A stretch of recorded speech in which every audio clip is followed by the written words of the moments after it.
Population is said to be 25 million plus, but 7% of that very population is in the old age bracket. What does it mean?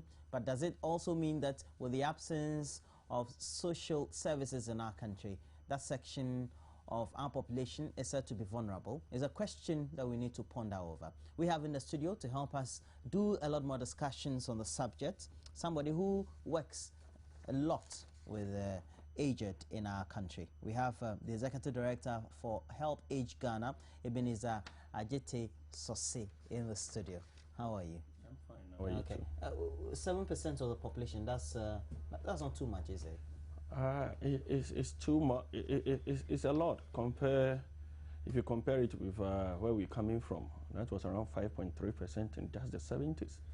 So you're talking about both increase in percentage and increase in absolute numbers. There are other indicators, and these include the ratio of older people to children increasing. In other words, the fertility rate is stabilizing, let me put it that way, which is also an indication that we have a lot of people who are not yet old, but they are coming into the stream. So there are issues. The median age is also increasing. It used to be around 18 point something percent in the 2000 census. We've entered the 19. So it is not only about people who are already there. We have a lot of people coming in, and that is where the issue is. Okay. Now, when we tend to look at old age, we don't always tend to look at the need for support services for them, either coming from the state or inherent in our system, because we seem to have had over reliance on the family system. How is that working? The family system is there, but the fact is that it is not as effective as we are all assuming it is. The family system is going through some social changes. Or let me put it that way. Social change is actually impacting negatively on the family system. We can talk about religion. We all know that older people used to be, in quote, our traditional pastors and ministers. And because of that, they wielded a lot of spiritual power. Now they are the witches and the wizards. It has changed. We're talking about economics. We used to have a lot of people relying on a Greek, and therefore the older people to release family lands for farming. Now many of the young people are in education, and after education, of course, everybody wants to come to the city. In other words, people are now living their life surviving without relying on older people as source of survival. Even our education system itself, the way it is structured in such a way that as you climb higher, you end up in a city.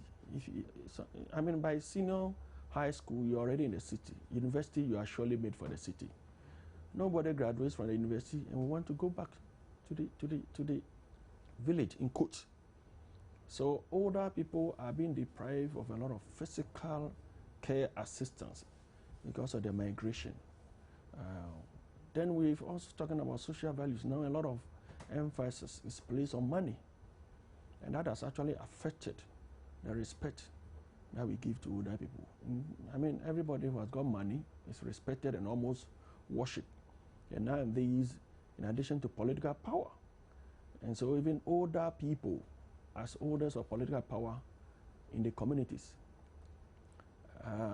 it's even being affected to the extent that now we have some assemblymen with their own gun under their bed, and they beat it without permission from the chiefs or the opposition opinion in the community. These are all social changes we're going through. Technological advancement. Now you just take your phone, you Google, and answers are coming. So who is going to ask the older woman, as we used to say, for something which is baffling him or her? But that tells you how we've left them behind. A lot of TV programs, channels around, and who has got time to listen to an answer story with all the lessons in it for our lives? People are now talking about, children are now talking about TV channels and what is being shown on it. Well, you do a survey, ask children to tell you an answer stories. I'm afraid I don't think you get a lot of them telling you that, because for a very long time they've not heard it. So these are some of the social changes we're going through, and it is actually affecting our older people. In the employment sector, many of the older people who work so hard to put this country where we are now being described as people with obsolete skills. Of course, people use typewriters those days, which we see now as noisy, to type things at the seat of government. Now we have computers and we left them behind. Many of them cannot even get put on computers, let alone go browse, and the children and the grandchildren are doing it. So to them, the older person's head, is going to say, is not dry up. These are all issues gradually putting the older people at the background. At Help Age Ghana, you tend to work a lot more with the aged and the aging population. Between what bracket are we talking about as far as the demographics are concerned? We are talking about the UN definition of 60 years and above. I must say that Ghana is yet to legally define who an older person is, I'm afraid.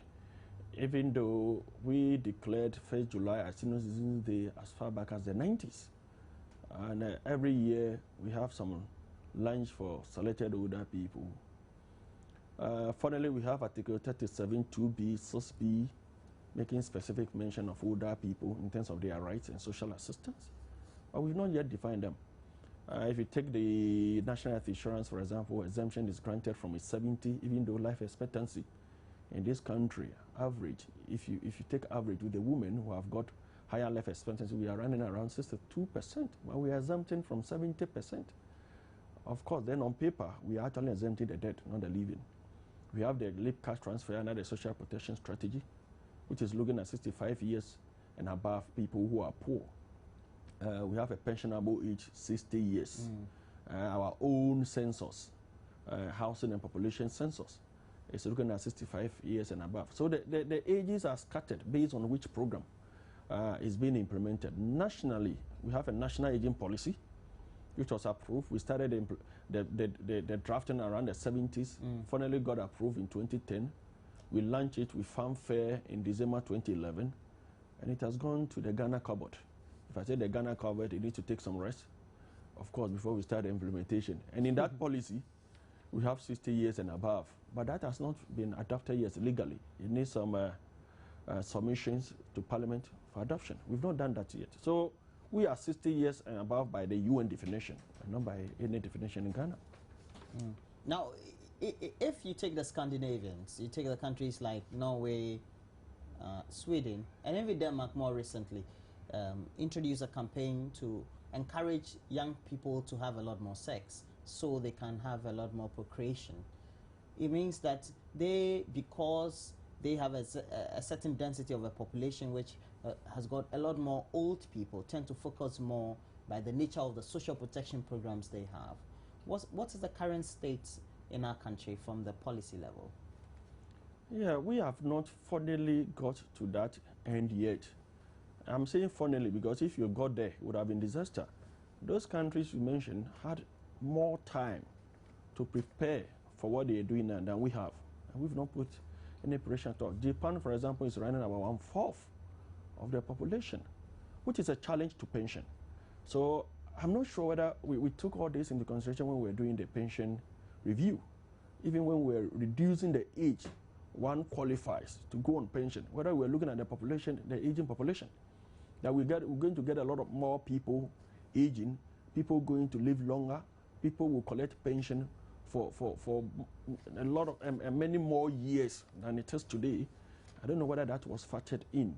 The issue is that we don't have, apart from the LEAP cash transfer, that's the livelihood empowerment against poverty, cash transfer targeted at poor older people, 65 years and above, and without any source of income. And then the National Health Insurance, which is exempting 70 years above. We don't have any serious social intervention for our older people. And even the LEAP, it is not nationwide. And even the National Health Insurance is not providing geriatric care for older people. If I say geriatric healthcare, I'm talking about the specialized healthcare, like we have for children. Arthritis, etc. Yes, it's a branch of medicine, which we are not yet producing. So, of course, we have the general practitioners, the specialists doing it. But healthcare of older people is called geriatric medicine. We don't have it like we have for the children, you know, and so we're exempting them from what? They don't have any special package. Exemption for all. Normal malaria and things. Of course, and that is the exemption for all others. People declared as indigent. Well, old people don't get malaria and some of those common diseases that are reported frequently at OPDs. They get it.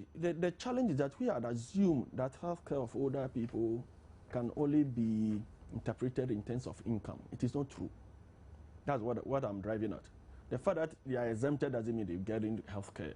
So you can have somebody who has the means, but it still needs special care. That is the issue. But the care is absent in the health system. That's what you're talking about. That is the issue. As HelpAge Ghana, how do you make sure that some of these concerns you have is rightly channeled to the right offices and outfits? So ultimately, that will be factored into policy formulation. Yeah, we have a very strong engagement with governments. And if I'm saying governments, to us it doesn't matter who is there. It's about the issues. And we've had engagement with the Ministry of Health, the Ghana Health Service.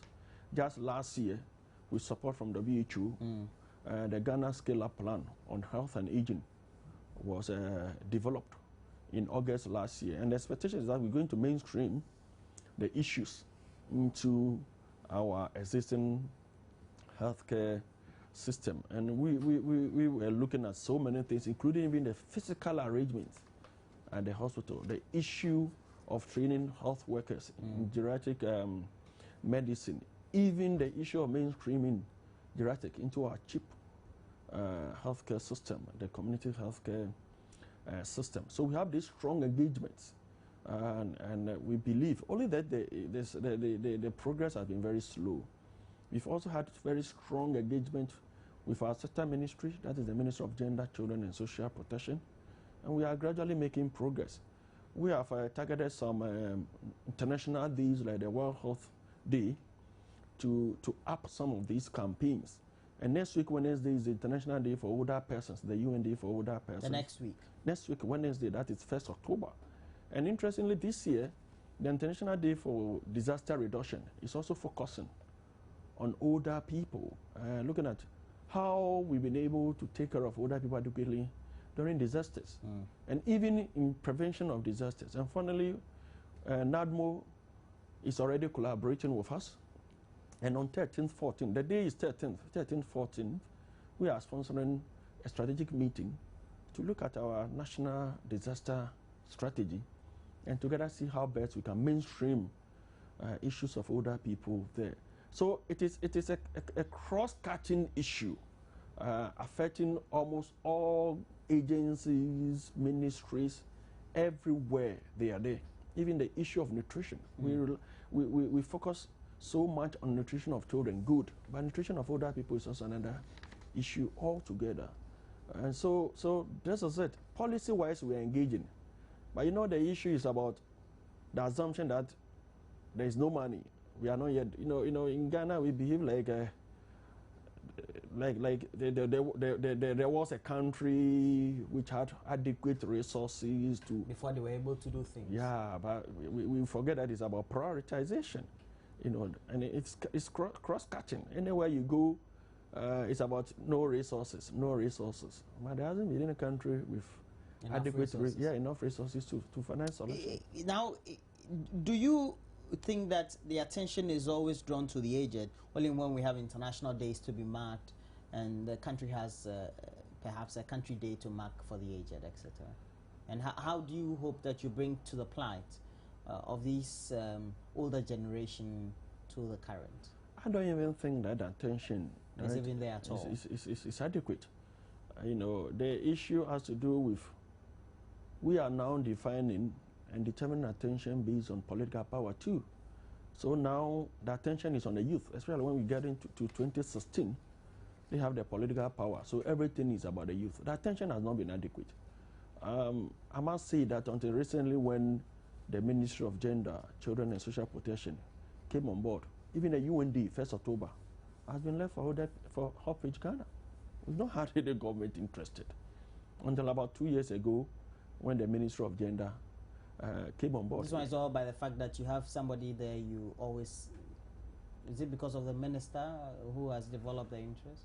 Yeah, I don't want to single people out in this type of work, but I must say that since the minister is quite interested, quite receptive to issues of older people. Well, the vulnerable. So yeah, the vulnerable. Of course, I think it has to do with the background. You know, she has been working. Yes, but I must say there is that. I don't like the differentiation, but I must say that we can see that actually she's quite interested. How do you fund your programs, and what sorts of programs do you have? Yeah, we run 10 programs. We have a day center program. One is coming up at Teshi now with support from the Lejekuku Assembly. We believe by the end of this month, the construction work will be handed over, and then we start running. We have a community-based program. In Accra alone, we are affiliated to 22 communities. In these communities, we have volunteers who provide daily care for older people in their homes. We don't have a home as an institution. Of course, we've seen 1 or 2 private ones coming up, but we don't run a home. So ideally, do you need to? We don't have the systems and the regulatory mechanisms in place to start it. Even the skills, the expertise required to run it, we don't have it in place. But that is not to say that people cannot run it at that small distance, because some of the people running it have been trained outside the country in this area. So the fact that Ghana hasn't got the systems in place or not training doesn't mean that people have not got the skills. So, but social trends indicate that it will not be a big deal in this country, even though we can see a lot of older people who are now homeless. But it will not be a big deal. I think we should rather be concentrating on reintegrating the older people into the families by supporting the families to provide care. And that's why we also need to strengthen the social welfare systems we have. Because this issue of aging is almost totally absent in the social welfare issues of this country. That's the Department of Social Welfare, because of lack of resources to do things for our older people. So, yes, so we have talked about the day center issue. We have a health program. We have a small clinic at the day center. We do community screening. We support older people with drugs if they are not able to get it. And also we have a healthcare program. We also interact with the geriatric wards, the only geriatric wards we have in this country. I was talking about geriatric medicine. You know, we have 2 geriatric wards at the Accra Psychiatric Hospital. We also interact with them. And 30th September, that is next week Tuesday, we go in there to interact with them as part of the UND celebration. We also have a project support program for older people's organization in and outside Accra. For example, we just started a common project for older widows in the Shama community, which is being managed by the Shama Development Association. These are some of the collaborative work we do. We also have some relationship with the witch counts in the north through the coalition of rights organization in the north, and we've been sending relief items to the north. What about funding? We fund. We are not under any government funding. Not necessarily, but do you get some international donor assistance? We turn our programs into proposals and look for funding. We've also got some institutions in Ghana who have been very faithful to us. Institutions and clubs. You can talk about the HFC Bank, the clubs including the Zonta Club, the Mothers Union of the Christ Anglican Church at Legon. These institutions have been very, very faithful to us in terms of support to our programs. Also, we turn everything into proposals. So it's almost like a sacrificial job you're doing. Sure, that is it. But of course, when it comes to government giving the speeches and encouragement, we don't also lack that. If you want to call that a finance or support, you cannot write out with it. Now, before we let you go out of the studio, though, how do you think that as a country we need to bring the attention of policymakers to the plight of old people? Now that we seem to be encouraging a lot more family planning, and so and so we're having the social protection provided by families also reducing. A lot more people have transgressed into middle class status, and so it means that very and when you were saying some of the things, I just thinking of myself in old age. I'm not willing to have a lot more children around me. I may not have a lot more relationship with my family, etc. So when I grow old, I may have a big house, but I may be in it alone. Yeah, lonely. And or even if I have somebody who care for me, the person may not be doing it with a heart. The person doesn't have the needed expertise, etc. And the expertise in itself is not around, even if I'm old enough and I have the money, etc. So I'm just thinking in that very context. The issue, it could be very dire.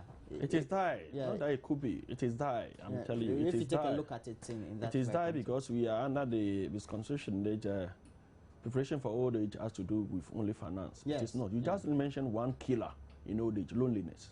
It is killing a lot of people, especially the men. Yeah, because I'm thinking I'm in my house, big house, nice house, Yeah. perhaps 5 bedrooms, 6 bedrooms, yeah, and I'm alone. Yeah, and the socialization process said that you were not equipped to take care of children. So definitely your children will not dare bring their children to you to bath for them, else you pour half of the bucket of water into their ears, isn't it?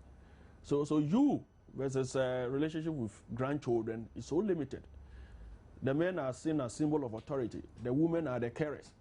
So even if you are there with your own wife, or old, you see the grandchildren around the grandmother because she feeds, she baths, not you. So loneliness is actually killing a lot of men. A lot of men. And we need to look at it seriously. The assumption that it is only about finance is a big, big mistake. And if you go to some of the affluent areas, and I tell you there is malnutrition there, you'll be surprised because everybody is somewhere doing his or her own thing, some of them outside the country. Money is not the problem. But the issue is that the care. The dangerous one is that many of the older people in some of these affluent areas are relying on food vendors to survive. Restaurants and all that. Sometimes food vendors in terms of those hawkers, who come around. Yes. So there's this house there and the food vendor but somebody supply the breakfast, the lunch, and maybe the supper. Payment is not an issue. And in this country, if you're a woman and you lose a family member, you are expected, excuse me to say, to put on black, possibly stop whatever work you are doing. So if you're a food vendor who supplies food to another person, then starving begins. These are small issues. We take but you have money, you can always order food from a restaurant. These days we have... I'm telling you, there are disabilities.